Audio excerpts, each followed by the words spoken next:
এখন আমরা দেখব এই ধরনের পোস্টার আমরা কিভাবে ডিজাইন করতে পারি ক্যানভা ইউজ করে একদম ফ্রিতে। এই ধরনের অথবা এই ধরনের এবং এই ধরনের এই দুইটা জিনিস আমরা কিভাবে করে সেটা আমরা এখন শিখব, এবং এটি সময় লাগবে মাত্র 2 থেকে 3 মিনিট। একদম সহজ, যে কেউ পারবেন একদম ফ্রিতে। তো আমরা চলে যাব প্রসেসটা দেখতে। তো আপনিও চলে যাবেন মোবাইল দিয়ে অথবা কম্পিউটার দিয়ে canva.com। এই canva.com ওয়েবসাইটে চলে আসবেন। এখান থেকে আমরা সার্চ করব। আমরা এখান থেকে সার্চ বার লিখব ইউটিউব থাম্বনেইল। এই যে ইউটিউব থাম্বনেইল, এখানে সার্চ বারে লিখব বা এটা এখান থেকে আমরা সিলেক্ট করব। হ্যাঁ, আমরা বানাচ্ছি ইউটিউবের জন্য থাম্বনেইল। তো এখান থেকে আমরা ডিজাইনটা বাছতে পারি বা বেছে নিতে পারি এখান থেকে।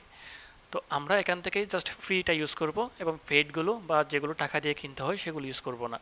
আমরা প্রাইস থেকে আমরা যাব কোথায়, ফ্রিতে যাব। ফ্রিতে যাওয়ার পরে আমরা এখান থেকে যেটা আমার পছন্দ হয় সেটি আমি নিব। তো এখান থেকে আমি অলরেডি একটি এডিট করেছি, যেটি আমি আপনাদের দেখাইছি। সেটি হচ্ছে এই যে এইটা, এইটা। তো এটি আমি এডিট করে দেখাই। যেমন আমি জাস্ট ক্লিক করলাম এখানে। ক্লিক করার পরে এর আগে আপনাকে অবশ্যই একটা অ্যাকাউন্ট খুলে নিতে হবে ক্যানভাতে। অ্যাকাউন্ট কীভাবে খুলবেন, একদম সহজ। এখান থেকে জাস্ট আপনি, আমার যেহেতু এখানে লগ ইন করা আছে, আমি জাস্ট সাইন আউট করে দিলে, আবার যদি আমি গুগল অ্যাকাউন্ট দিয়ে কিন্তু লগ ইন করতে পারবো। একদম ইজি প্রসেস, আপনি অবশ্যই পারবেন। তো তারপর হচ্ছে কি, আমি এখানে ক্লিক করলাম। ক্লিক করার পরে মোটামুটি একটা খুব সুন্দর ডিজাইন, এবং এটি ফ্রিতে একদম। তারপর হচ্ছে কাস্টমাইজে ক্লিক করলাম। কাস্টমাইজে ক্লিক করার পরে এখানে দেখেন প্রত্যেকটা জিনিস আপনি চেঞ্জ করতে পারবেন। এই যে এগুলো, এই ডিজাইনগুলো চেঞ্জ করতে পারবেন, এগুলো চেঞ্জ করতে পারবেন, সব কিছু একদম ফ্রিতে আপনি এরকম একটা ডিজাইন পেয়ে যাচ্ছেন ক্যানভাতে। তো এখন আমি সর্বপ্রথম লেখাটা চেঞ্জ করব। তো আমি এখানে কি লিখেছিলাম, আমি জাস্ট একটু করে দেখি।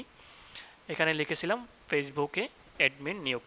তো আমি এখানে লিখব হচ্ছে কি, আমি এখানে বাংলা লিখব। আপনারা চাইলে ইংলিশও লিখতে পারেন। তো আমি অব্র দিয়ে বাংলাটা লিখতেছি। এখানে জাস্ট সিলেক্ট করলাম। সিলেক্ট করার পরে আমি লেখাটা লিখতেছি।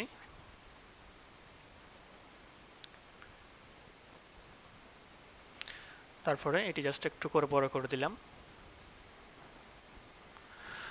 তারপরে আমি লিখলাম অ্যাডমিন।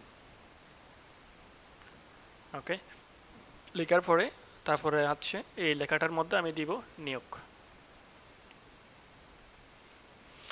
তারপরে একটু করে আমি বড় করে দিব এবং এখানে ফাঁসে নিয়ে আসব। তো মোটামুটি ডিজাইনটা হয়ে গেছে। তো এরকম একটা ডিজাইন কিন্তু আমরা এখন এই যে এই ছবিতে পেয়েছি। তো এটাও মোটামুটি প্রফেশনাল লাগতেছে। তো আমি যেহেতু ফেসবুক সম্বন্ধে লিখব, সেই হিসাবে আমি ফেসবুকের লোগোটা এখানে দিব। তো আমি ফেসবুকের লোগো কোথায় পাবো সেটা দেখি। আমি জাস্ট গুগলে সার্চ করব, এই যে ফেসবুক লোগো সার্চ করব। সার্চ করে এখান থেকে আমরা একটা লোগো পিএনজি আকারে ডাউনলোড করে নেব, যাতে ব্যাকগ্রাউন্ড না আসে। তো তারপরে আমি যাব কোথায়, ক্যানভাতে। এই যে আমরা কতটুকুতে ছিলাম, হ্যাঁ।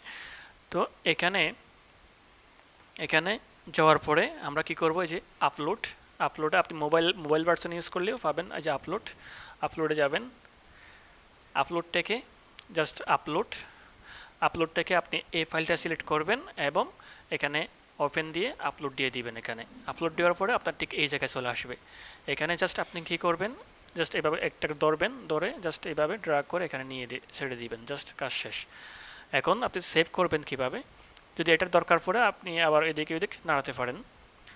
তো এখন সেভ করবেন কিভাবে, জাস্ট শেয়ার বাটনে ক্লিক করবেন। শেয়ার বাটনে ক্লিক করে এখানে ডাউনলোড থেকে সেভ ডাউনলোড সেটিংস এটা দিয়ে আপনি জাস্ট এখানে ডাউনলোড দিয়ে দিলে আপনার ডাউনলোডটা হয়ে যাবে। এই যে ডাউনলোড হয়ে যাচ্ছে। তো এরকম প্রসেসটাই জাস্ট এইভাবে আপনারা করে নিতে পারবেন। আল্লাহ হাফেজ।